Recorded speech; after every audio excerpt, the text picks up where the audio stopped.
Assalamualaikum warahmatullahi wabarakatuh. Perkenalkan, nama saya Muhammad Salman Rashad, bisa dipanggil Salman. Oke, hari ini saya akan mengerjakan proyek sirah yang berjudul Hijrahnya kaum muslimin ke Habasyah. Mereka meninggalkan Makkah menuju Asy'aibah, tempat di bagian selatan Jeddah. Ketika itu ada yang menaiki kendaraan dan ada yang berjalan kaki. Allah memudahkan mereka dengan kedatangan 2 kapal. Begitu mereka sampai di pelabuhan, mereka berkata, "Kami sampai di Habasyah dengan hidup tenang. Kami bebas beribadah dan menyembah Allah tanpa rintangan. Kami tidak mendapatkan gangguan dan kami tidak pernah mendengar kata-kata yang membuat kami tidak senang." Kejadian ini terjadi pada tahun kelima setelah kenabian. Setelah itu, setelah sebulan lebih, mereka kembali lagi ke Mekah. Gangguan orang-orang pasca pulangnya umat Islam dari Habasyah semakin menjadi-jadi. Akhirnya Rasulullah SAW kembali memerintahkan para sahabatnya untuk hijrah ke Habasyah. Mereka pun berhijrah yang jumlahnya sekitar 83 laki-laki dan 18 perempuan.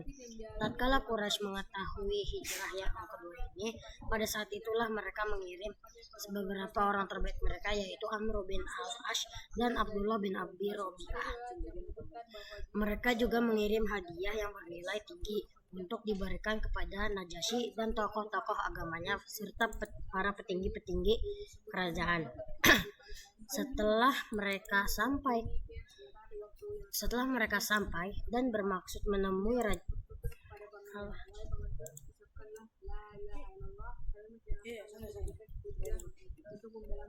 Bismillahirrahmanirrahim. Assalamualaikum warahmatullahi wabarakatuh. Perkenalkan, nama saya Muhammad Salman Rashad, biasa dipanggil Salman, dan hari ini saya akan mengerjakan proyek sirah yang berjudul Hijrahnya kaum muslimin ke Habasyah. Mereka meninggalkan Mekah menuju Asy'aibah, tempat di bagian selatan Jeddah. Ketika itu ada yang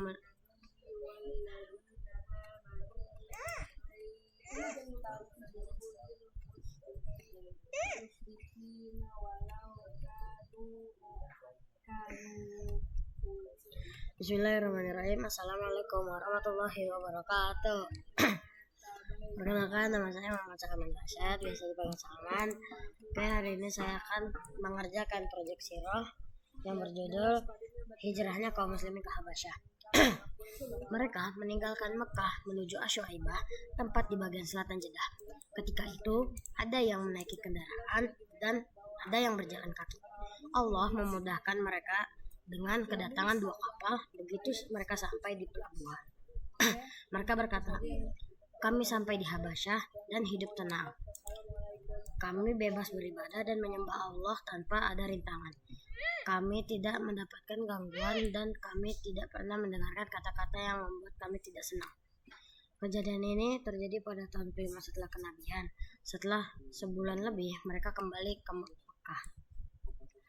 Gangguan dari orang-orang pasca pulangnya umat Islam dari Habasyah semakin menjadi-jadi. Akhirnya Rasulullah SAW kembali memerintah para sahabatnya untuk hijrah ke Habasyah. Mereka pun berhijrah yang jumlahnya sekitar 83 laki-laki dan 18 perempuan. Tatkala Quraisy mengetahui hijrah yang kedua ini, pada saat itulah mereka mengirim beberapa orang terbaik mereka, yaitu Amr bin Al-Ash dan Abdullah bin Abi Rabi'ah. Mereka juga mengirim hadiah yang bernilai tinggi untuk diberikan kepada Najasyi dan tokoh agama serta para petinggi kerajaan. Setelah mereka sampai dan bermaksud menemui Raja Najasyi yang sebelumnya mereka telah beri sogokan kepada pejabat dan pemuka agama dengan tujuan agar tatkala terjadi dialog, maka mereka memberikan dukungan hingga maksud untuk mengeluarkan umat Islam dari lingkungan Najasyi biar berjalan mulus.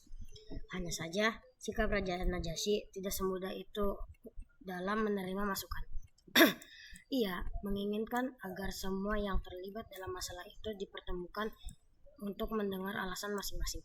Umat Islam datang dan telah sepakat menunjuk Ja'far bin Abi Thalib radhiyallahu anhu sebagai juru bicara. Najasyi bertanya kepada umat Islam, agama baru apa yang kalian anut yang menyebabkan kaum kalian terpecah dua? Kalian tidak masuk ke dalam agama saya dan masuk ke salah satu agama yang ada.